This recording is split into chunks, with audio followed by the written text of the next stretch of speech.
sofrimentos.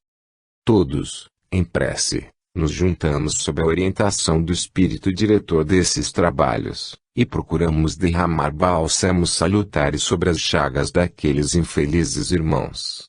Pouco a pouco, os fluidos lançados sobre essas almas deram o resultado esperado, e elas compreenderam que já não estavam no mundo das dores, mas haviam ingressado no mundo do espaço. Em seguida, nova luta para infundir, nessas criaturas, o sentimento de perdão pelos seus inimigos, para persuadi-los de que tudo aquilo pertencia à Terra, não podendo ser trazido para o além, e, principalmente, que o sentimento de ódio deveria ter ficado na Terra sem jamais penetrar nos umbrais da eternidade. Foi necessária a benção do Espírito Guia, foi preciso que este lhes explicasse o amor de Jesus e lhes mostrasse como foi ele odiado, vilipendiado, maltratado, pelos homens, que lhe cuspiam na face, e sempre perdoando, e sempre amoroso, caridoso e bom. Foi necessário trazer-lhes à memória o quadro doloroso da Via Crucis do Calvário, para que aprendessem que, não obstante todo o sofrimento, se pode amar. E eles baixaram as cabeças humildemente, e pediram perdão a Deus de terem lutado contra seus irmãos com ódio e rancor, ao ponto de se tornarem verdadeiros assassinos, desejando que a paz não chegasse enquanto o último inimigo se não houvesse extinguido completamente. O ódio fervia na alma daquelas criaturas. Tenho esperança de que os albores da fé farão renascer, nesses dois espíritos, retirados do mal para o bem, sentimentos de amor, piedade e gratidão a Deus.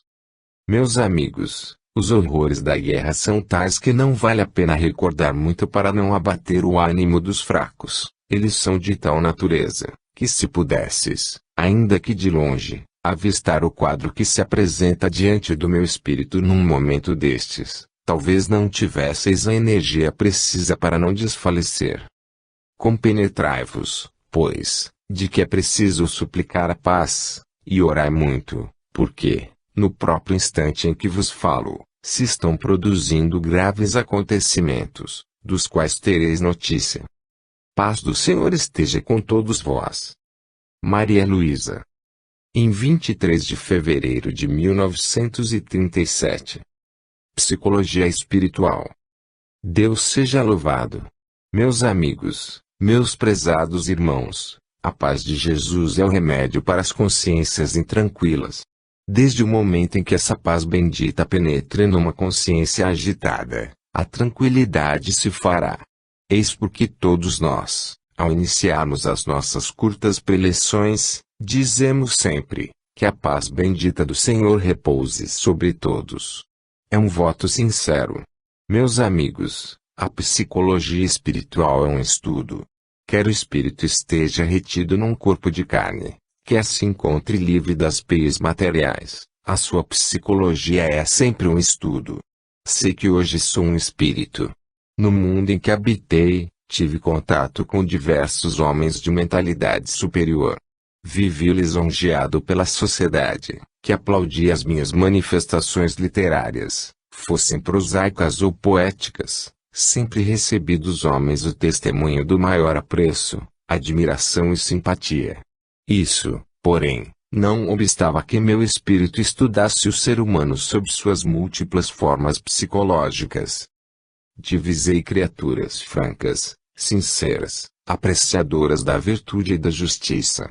Convivi, por outro lado, com homens que aparentavam possuir todos esses dotes morais, todo esse valioso patrimônio intelectual, mas era, realmente, uma simulação, porque as suas faces estava presa à máscara da hipocrisia, o fundo era o avesso de todo aquele exterior belo. Convivi com criaturas impetuosas, prontas a romperem no primeiro ímpeto fosse lá com quem fosse, sem piedade, rústicas, não parecendo possuírem uma só parcela de coisa boa e que, no entanto, guardavam sempre qualquer sentimento honesto. Enfim, no mundo em que habitei eu vi de tudo.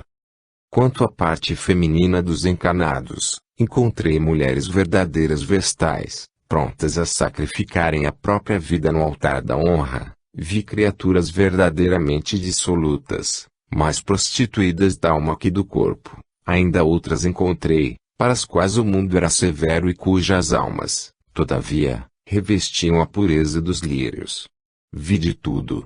Mães devotadas aos filhos até ao sacrifício, mães repudiando os próprios filhos, como se não lhes pertencessem, não fossem carne da mesma carne, sangue do mesmo sangue. De tudo eu vi. Passei para o mundo dos espíritos. Aqui chegando, continuou meu estudo psicológico. Fui despertado por um ser extraordinário, que se dignou vir até mim para, com sua dedicação, fazer-me compreender que já não tinha um corpo de carne e era um espírito.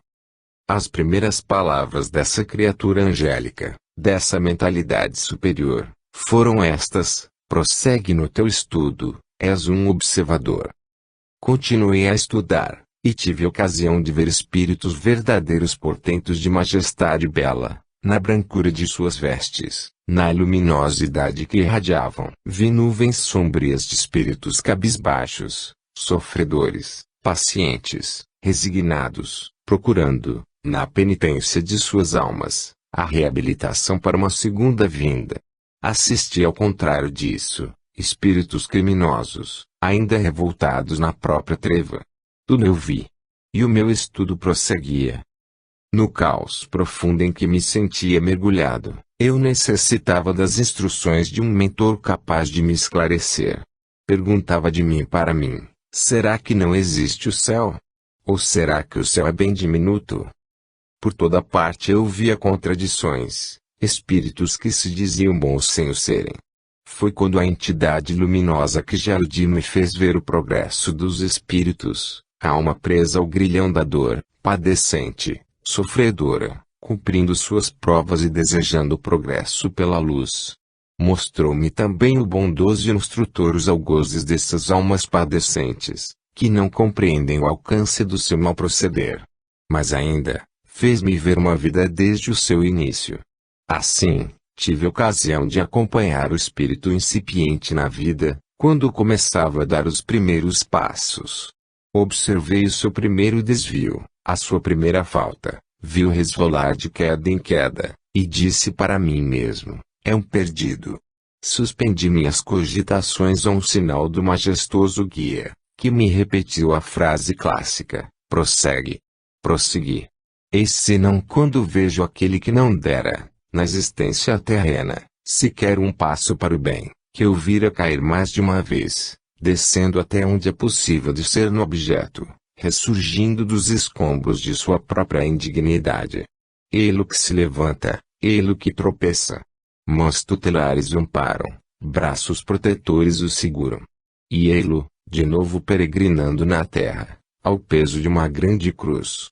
Então, vejo o sofredor, perseguido, reconheço-o, mais adiante, num leito de dor, na miséria, privado de amigos, vilipendiado, mal desejado pelos homens. E o vejo, finalmente, levantar-se das cinzas, e o vejo lançar fora a podridão, e o vejo vestir a túnica dos puros, e o vejo ressurgir em luz. Senhor, que psicologia é essa? Então não há maus? Então quem cai repetidas vezes, quem pratica toda sorte de crimes e ofende a majestade do Criador, descendo ao abismo da perdição, ainda se pode erguer, ainda pode aparecer branco, em luz. Rendi-me. E disse ao sábio mestre: nada sou. Passei a existência terrena a estudar a psicologia do espírito. Tu me disseste: prossegue. Eu prossegui. Mas não chego a uma conclusão. Tão simples, tão fácil é a conclusão do sábio mestre. Sem frases retocadas, sem expressões bombásticas, sem ostentação de saber, solene, manso e bom, ele me disse: filho, sabes que fui um daqueles que tu vês? Não pude deixar de atalhar a sua palavra augusta. Mestre, não é possível. E ele: retém a tua negativa. Não profiras blasfêmias. Eu fui, sim, um daqueles. E os crimes que pratiquei na superfície da terra horrorizaram os homens de então. Nas páginas da história figuram, ainda, os feitos criminosos desse homem que fui eu. Hoje, como vês, não sou uma luminosidade, sou a branca chama de uma vela, que começa a espraiar alguma luz. E ele era um foco luminoso. Assim concluiu. Nada sou. Mas sei que a misericórdia de Deus guia os meus passos e, hoje, posso auxiliar-te um pouco. Sabes quem sou? Sou Vicente de Paulo. Sou o teu guia, sou eu o criminoso de outrora, salvo pela misericórdia do Mestre, pela clemência de Deus. Tu, que tanto querias esclarecer o teu estudo psicológico, mas um estudo humano, meu amigo, não podias chegar a uma conclusão. Porque quem não conhece os decretos da providência nem a lei das reencarnações, quem não sabe que, do verme baixo, que é o homem, réprobo, impuro, sacrílego, tudo, enfim, quanto queiras dizer, ressurge a criatura luminosa, redimida, salva pela prova, pela dor, pela misericórdia de Deus. Quem não conhece estas coisas, não pode fazer um estudo psicológico espiritual completo. Meu amigo, o teu estudo psicológico foi imperfeito. Tu buscavas analisar a psicologia dos cérebros, do homem, do organismo material, e, passando para o espaço, naufragaste em tua pesquisa, porque a psicologia é a ciência espírita. Meus amigos, quando ele cessou de falar, compreendi, então, toda a minha insuficiência, toda a minha imperfeição. Só de uma coisa não me acuso, falta de lealdade ou hipocrisia. Em minhas observações eu era um fiel, um leal, queria, realmente, estudar a psicologia dos seres. Vejo, agora, que tal não é possível sem o conhecimento da ciência espírita. Todo aquele que quiser compreender a imperfeição do homem, estude espiritismo. Nunca digais que alguém é um perdido. Todas as vezes que ouço um espírita julgar qualquer de seus irmãos um perdido, um relapso, tenho ímpetos de me aproximar e dizer, sim, nesta vida. Mas é muitas vidas, e o seu espírito aprenderá.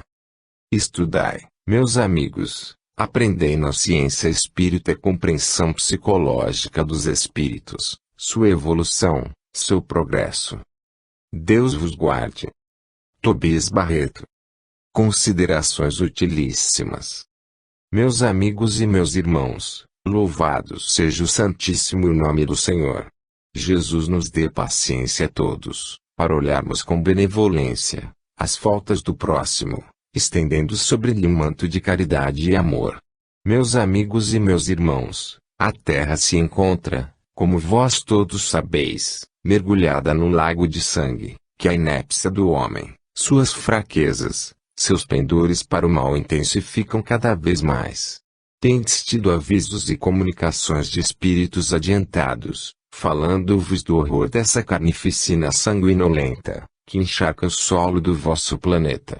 Tendes sabido, por espíritos de elevação, como se encontram perturbados os seres que se desprendem cheios de ódio, ao ponto de penetrarem no mundo além sem conhecimento da sua existência espiritual, e portadores ainda dos mesmos sentimentos que os tornavam violentos na terra.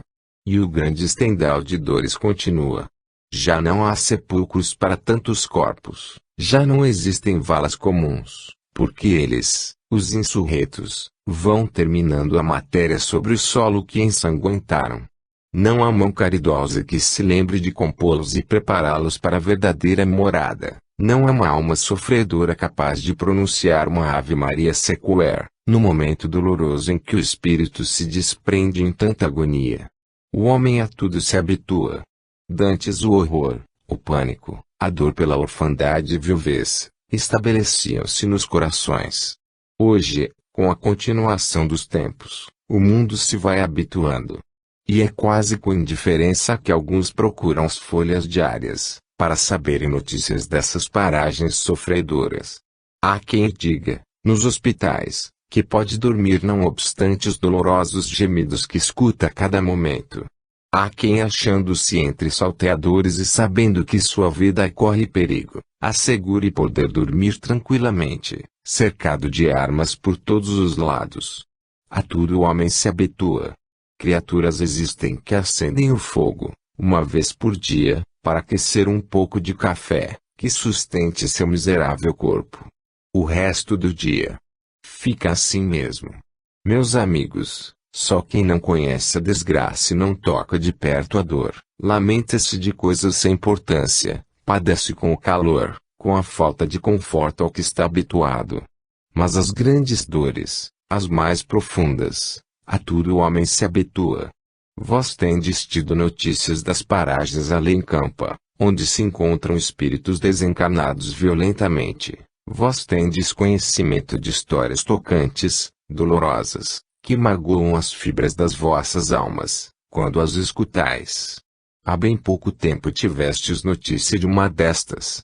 Pois bem, vós que ides aos cemitérios chorar a morte de seres que expiraram no leito de dor cercados de todo o carinho, rodeados da família, não lhes faltando recursos, espiritual e material, de qualquer espécie, alguns desses espíritos, esposas, que tiveram o conforto amistoso de maridos dedicados, cercadas de filhos igualmente idolatrados, outros que desencarnaram ao lado de suas mães, que os apertavam contra o seio, dando-lhes o último beijo no momento de agonia. Não sabeis o que é o morrer assim.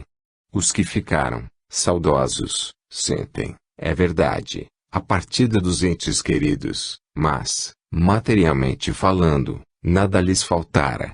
Agora, morrer, deixando uma mãe de quem se era o arrimo e que passará a não ter o pão de cada dia, porque seu filho vai faltar, morrer, deixando uma esposa debulhada em lágrimas e saudosa da sua presença, certa de que o marido não voltará, é muito doloroso.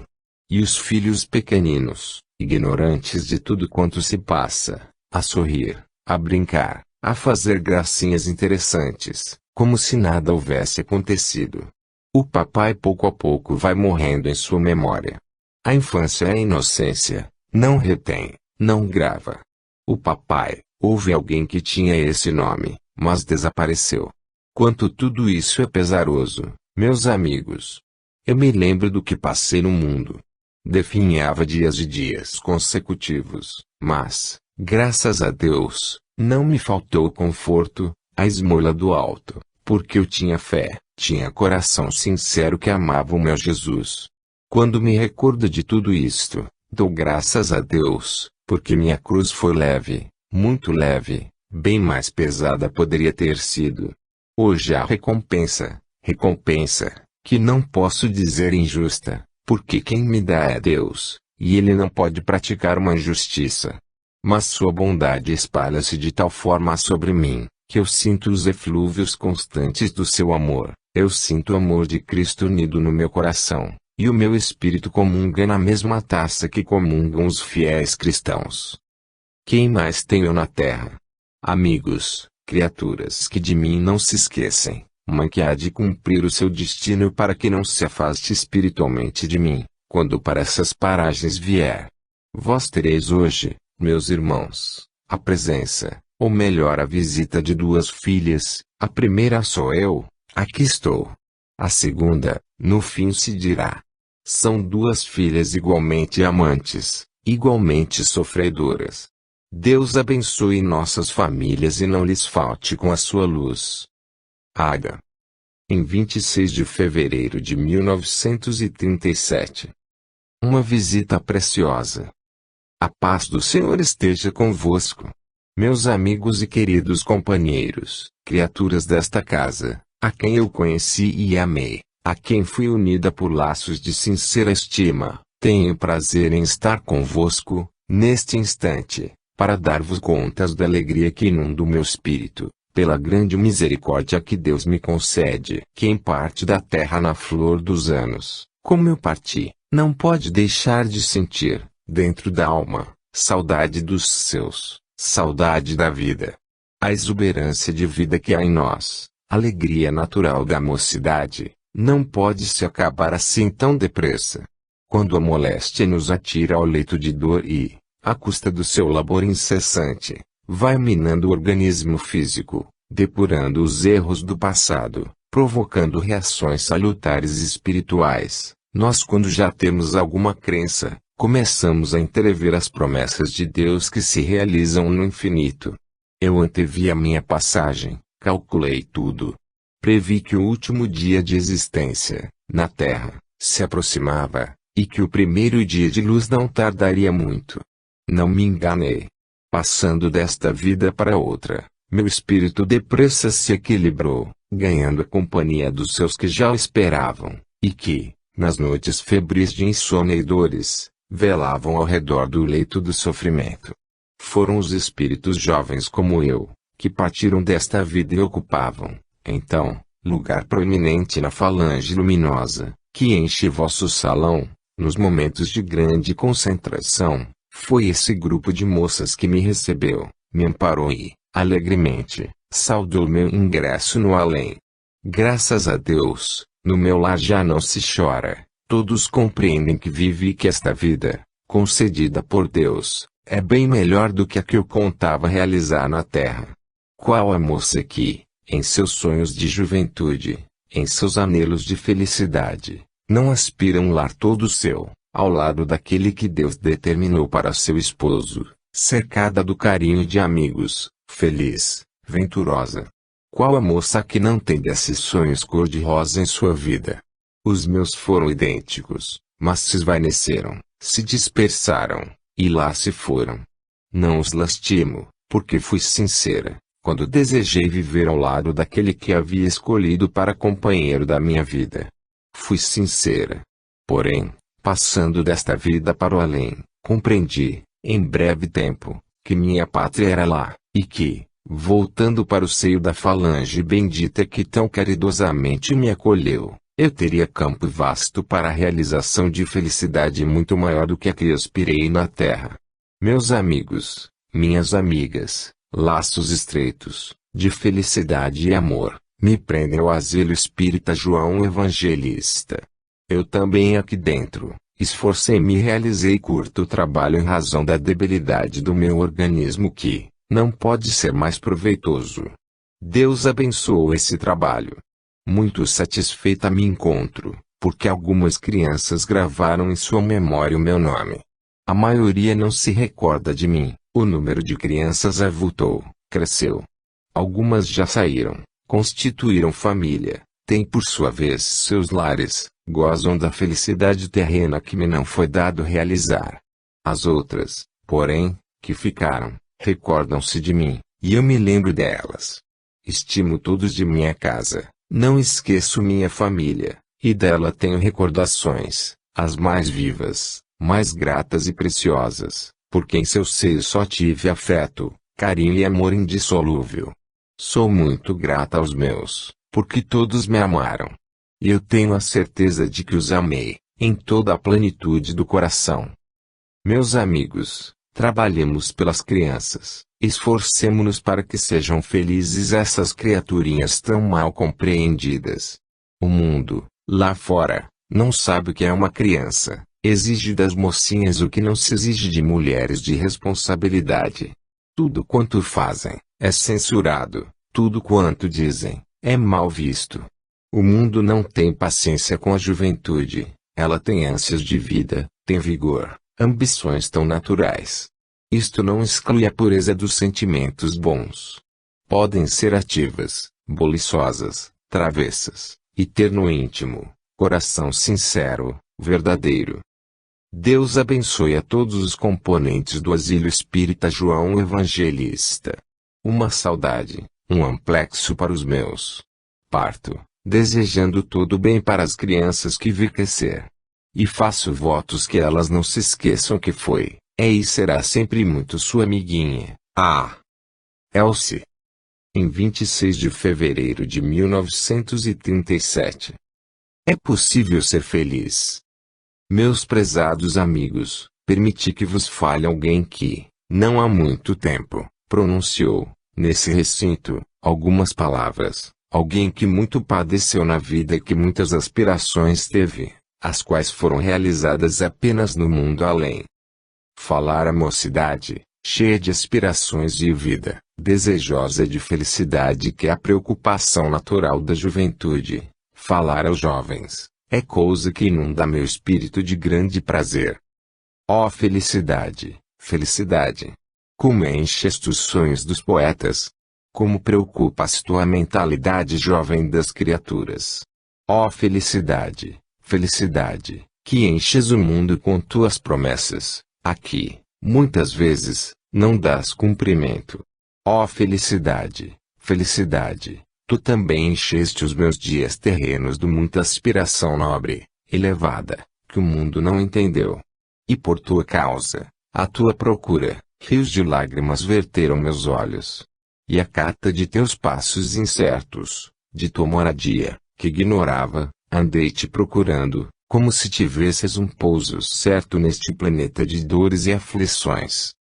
Outros, também, como eu, correm atrás da felicidade, procurando segurá-la pela fimbria das vestes, mas seguram no ar, apanham o vácuo, e este não tem corpo. Será, então, que a felicidade é miragem enganadora? Será que ela aparenta viver mas não existe, e, longe de ser realidade palpável, é simplesmente realidade dos místicos, preocupação de cérebros fracos, de débeis mentais, de criaturas volúveis, borboletas em torno da luz imaginária de um sonho realizável? Será que a felicidade é como a fumaça, que se dispersa? Não, meus amigos, a felicidade existe, eu vou-lo posso afirmar. Para mim, foi fugidia.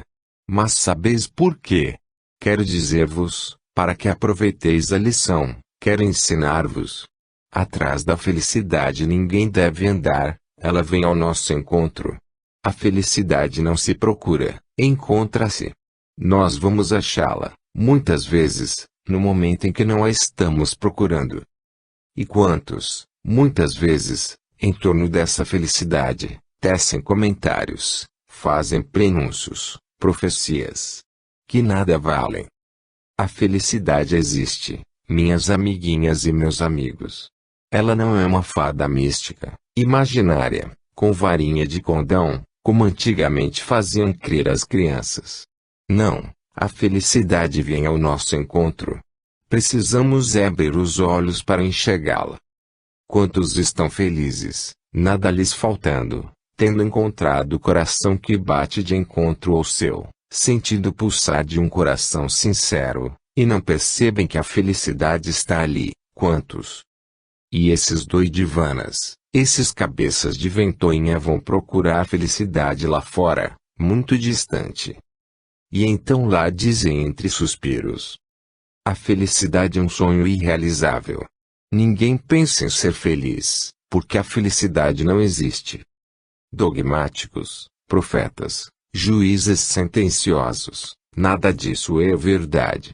Fala-vos uma alma de poetisa, alguém cujos lábios tocaram o cálice da amargura, sorvendo muito fel. Fala-vos uma criatura martirizada na alma e no corpo, a quem ninguém entendeu. Fala-vos um espírito, que está hoje de posse da felicidade real, que Deus concede àqueles que sabem apreciá-la como devem. O que se apure de tudo isto é que a felicidade vem ao nosso encontro. E há mais, quantos, no meio dessa própria felicidade, a desfazem e dispersam. E ela insiste, e os laça novamente nos seus braços tentadores, mostrando-lhes outra vez o som de um claro dia, a beleza de um amor feliz. E os felizes, de vez em quando, fazem como as crianças malcriadas, estrebucham, batem os pés e rompem, de novo, as teias sutis que os prendem. Que significa isso? Que não querem ser felizes. Andam, então, em busca da fada risonha, que lhes transforme o pessimismo em doçura, em favo de mel. Repito, a felicidade não se procura, encontra-se.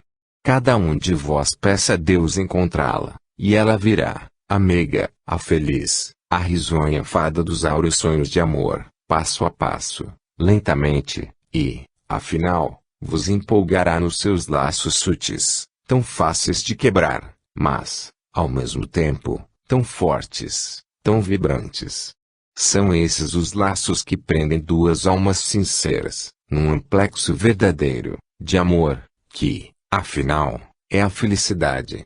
Perdoai-me, meus amigos, esta digressão, que talvez vos pareça inútil.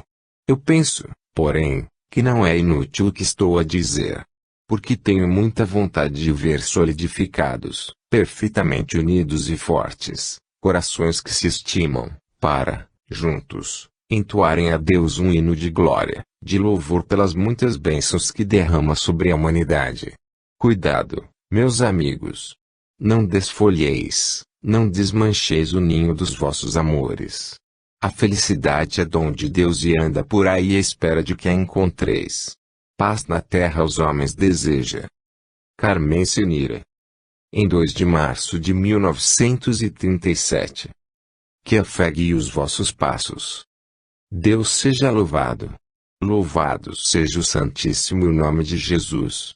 Meus amigos, meus irmãos, a minha prece, neste instante, ao nosso Deus e Criador, é que possa baixar sobre todos vós a graça do seu bendito Filho. Meus amigos, nunca demais chamar a atenção das criaturas para si próprias, seus compromissos espirituais, as graças que Deus lhes concede também para seus deveres, como homens e espíritos. Relevai, pois, que neste momento vos dê uma palavra, fazendo acordar, dentro das vossas almas os bons sentimentos que nelas dormitam, muitas vezes encobertos pela cegueira que o mundo joga sobre eles, ofuscando-os.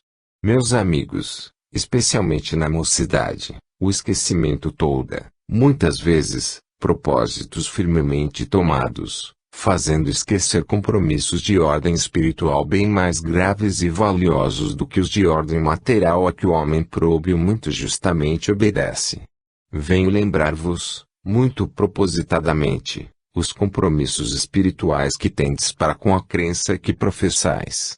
O espiritismo está em jogo e não vai colidir de forma alguma com os sentimentos puros que possam encher os corações dos filhos de Deus.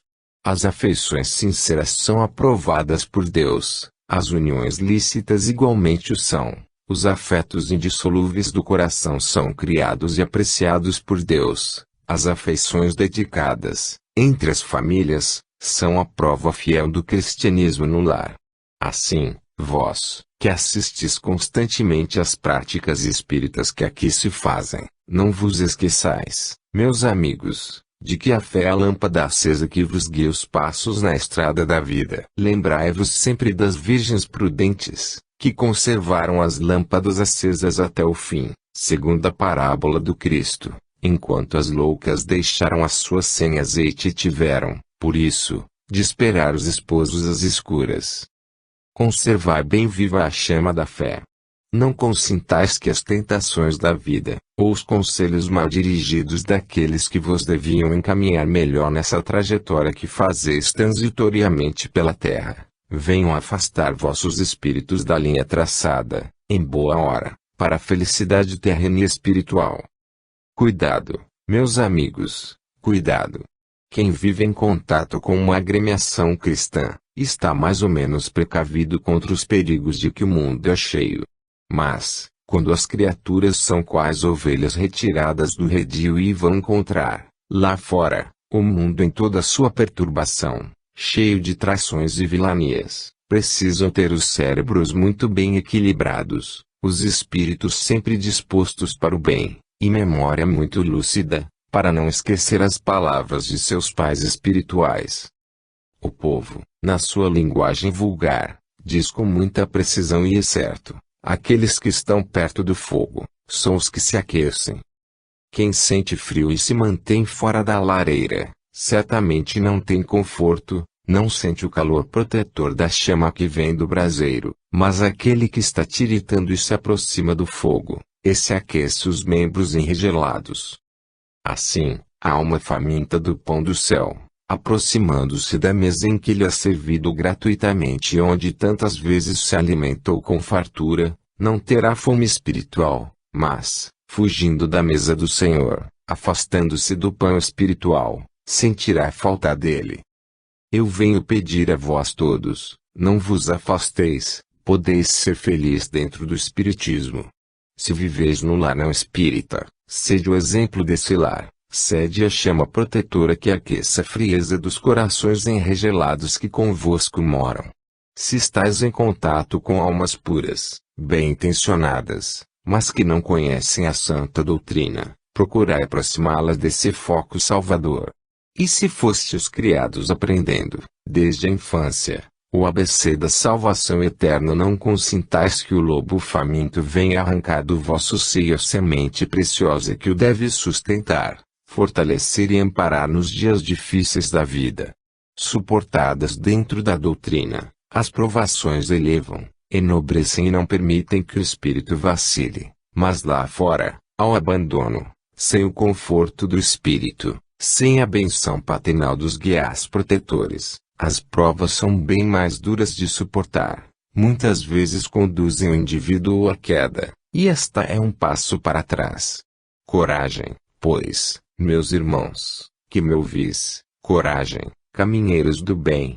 Encaminhai para o Evangelho de Cristo, para a doutrina do Espiritismo, todas as criaturas a quem é mais. Mostrai-lhes a verdade da palavra, das comunicações, a evidência dos fatos, e, acima de tudo, apontai-lhes a grande misericórdia de Deus, que perdoa, ampara e acolhe o pecador. Pedro. Em 2 de março de 1937. Jardineiros da Alma.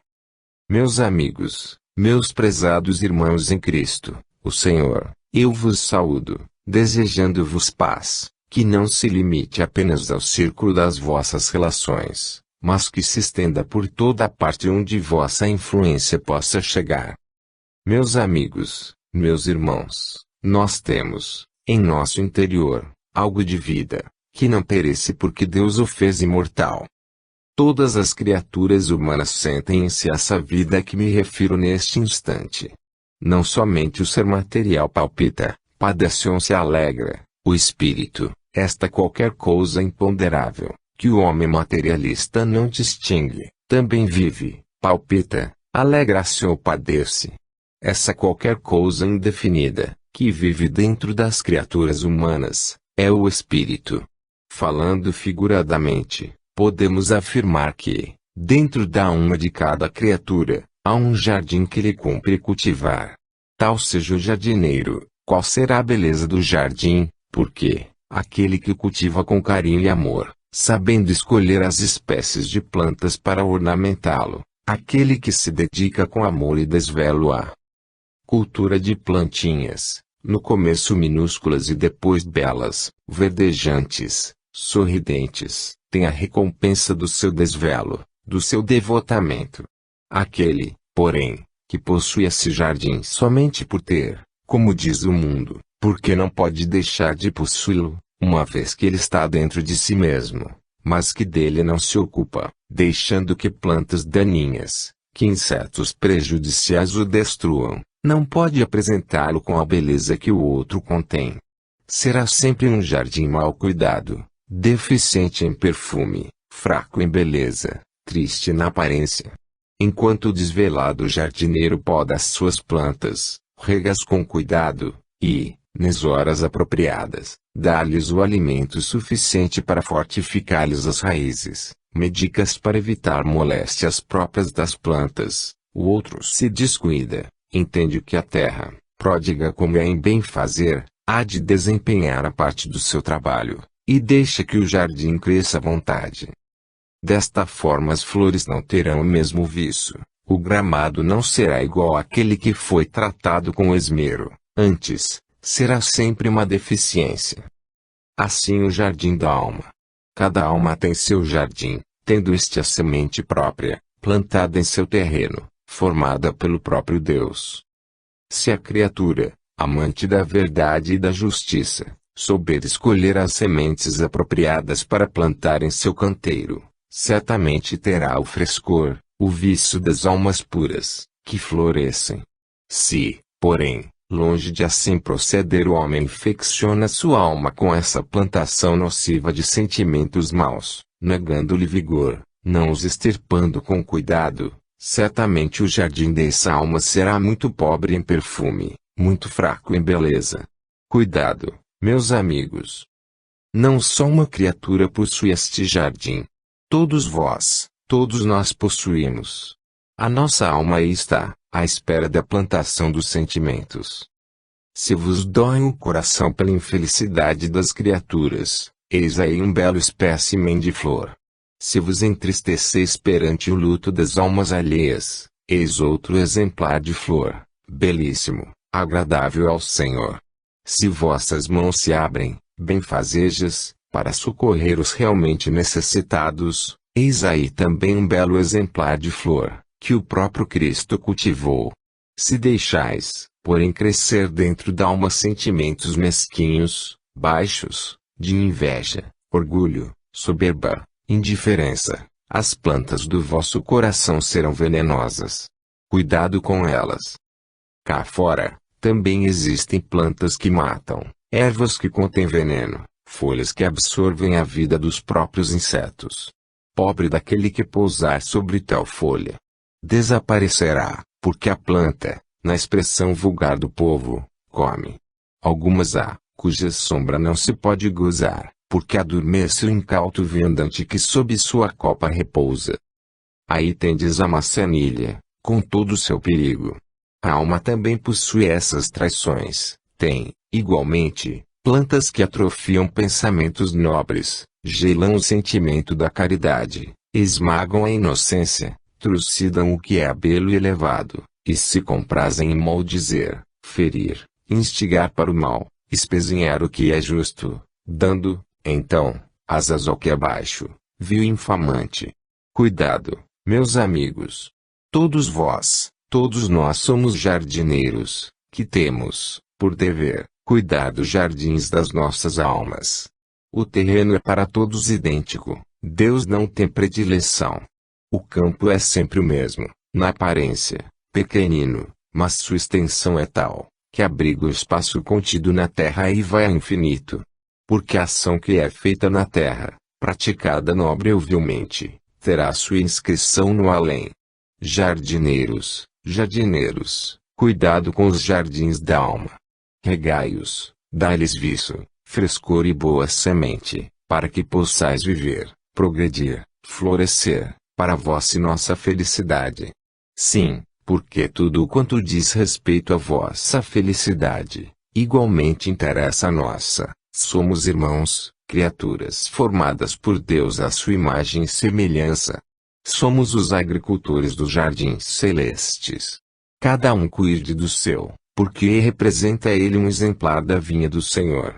Permita Jesus que todos vós possais crescer, frutificar, e viver dentro das normas que procurei vos apontar neste instante. Assim sendo, paz a todos vós, meus irmãos. Violeta. Em 5 de março de 1937. Atenção e vigilância. Meus amigos, meus irmãos, paz.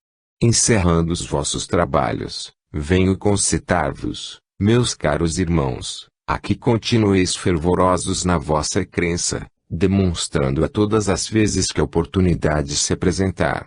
Há a linguagem falada, a do pensamento, a do gesto e a escrita. Todas elas são meios de propaganda para o espiritismo, porém, serão falhas se a demonstração evidente da vida individual de cada um não positivar a realidade espírita. Assim pois, meus amigos, faço-vos, mais uma vez, a seguinte exortação: esforçai-vos por demonstrardes, no meio em que vivais, seja ele social, industrial, religioso, ou qualquer que seja, um caráter ilibado, no que diz respeito ao preceito da moral evangélica. O espírita nunca deve esquecer-se de que todos os olhos do lugar onde mora, estão voltados para ele, que é censurado pelo mais leve deslize em que incorrer. Não faltam censuras, não, faltam examinadores da sua conduta. E, pesquisando, investigando, perquirindo, acham sempre alguma coisa para dizer de vós. Ora, meus amigos, deveis compreender que se assim é, se estáis tão em foco, se sois motivos de exame tão minucioso, é porque alguma coisa espiritismo é, que não passa despercebido aos homens. Eles buscam a oportunidade de dizer: Ali vai um que é espírita, mas não se conduz de acordo com aquilo que prega. Porque as outras crenças disto não fazem questão, desde que o indivíduo professe a religião, abrace-a com fervor, verdadeiro ou não, e dê demonstração perante o público de que é filiado àquela seita. É quanto lhe basta, não se pede mais. Espiritismo vai além. Exige de vós a demonstração positiva da vossa moral, da vossa linguagem, pela vossa conduta, pelo vosso modo de agir e forma de proceder. Assim, pois, dai graças a Deus que ides treinando, nesta vida, a perfeição que um dia ides adquirir no futuro. E, quando vossos espíritos, separados dos corpos, ganharem as alturas, vereis, então, meus amigos, que as palavras que pronunciávamos aos vossos ouvidos eram a expressão da verdade. Toda a bagagem reunida, durante vossa vida, na terra, passará convosco para o além. A preocupação da fortuna, da riqueza, dos bens materiais, tudo isso não deve de forma alguma embotar a vossa inteligência, ao ponto de vos fazer esquecer as futuras riquezas do além, que serão patrimônio vosso, se as houverdes conquistado aqui. Aconselho, pois, aos sofredores, calma no sofrimento, paciência na adversidade. E aos que se agarram ainda aos vícios, às tentações da vida material, digo, cuidado, cuidado. Os vícios devem ser esmagados, para não tolherem a evolução das criaturas. Vos os conheceis bem. O álcool, sobretudo, é traiçoeiro. O álcool de tal maneira empolga o indivíduo, que este perde, por completo, o uso da razão, e comete os maiores desatinos e absurdos, sob a ação maléfica desse veneno que o prejudica. É o caso para dizer, sem faltar à verdade, se o álcool envenena o corpo, intoxica também a alma, porque não deixa de intervir para que lhe falte a razão. O jogo é outra forma de vida que não cabe ao espírita. O jogo é a perdição, enterra, moralmente, o brio do indivíduo. E assim, todos os mais vícios, que não convém mencionar, são deprimentes, todos eles tornam a criatura escrava. E o homem que se preza de ser livre não deve entregar os pulsos a uma paixão desonesta e prejudicial desta ordem. Vigilância, pois, atenção ao vosso modo de vida privada e social. E progredireis um dia.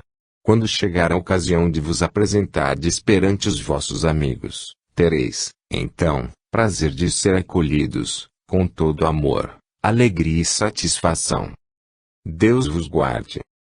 João de Freitas. Em 5 de março de 1937. Palavras finais. Meus muito amados irmãos. Paz convosco. Desde o início destes trabalhos de divulgação das doutrinas espíritas tenho sido chamado para o seu encerramento em cada fascículo. Faço com imenso prazer, pelo amor que consagro, não somente aos comunicantes, como aos encarnados a quem são dirigidas as instruções que cada opúsculo contém. Aconselho aos leitores amigos, espíritas ou não, que as leiam com tranquilidade serena, para que possam assimilar os ensinamentos que lhes são proporcionados.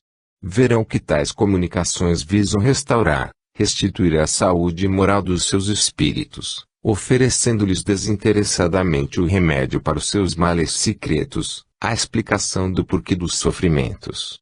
Rogo ao Senhor Deus nosso Pai e Criador que derrame a luminosidade das suas bênçãos sobre quantos se aprestaram a este glorioso trabalho, e lhes dê o discernimento preciso para enxergarem sempre, no meio da cerração que escurece o horizonte da vida, de que lado está a justiça, o amor, a verdade. Deus a todos abençoe. Max. Fim.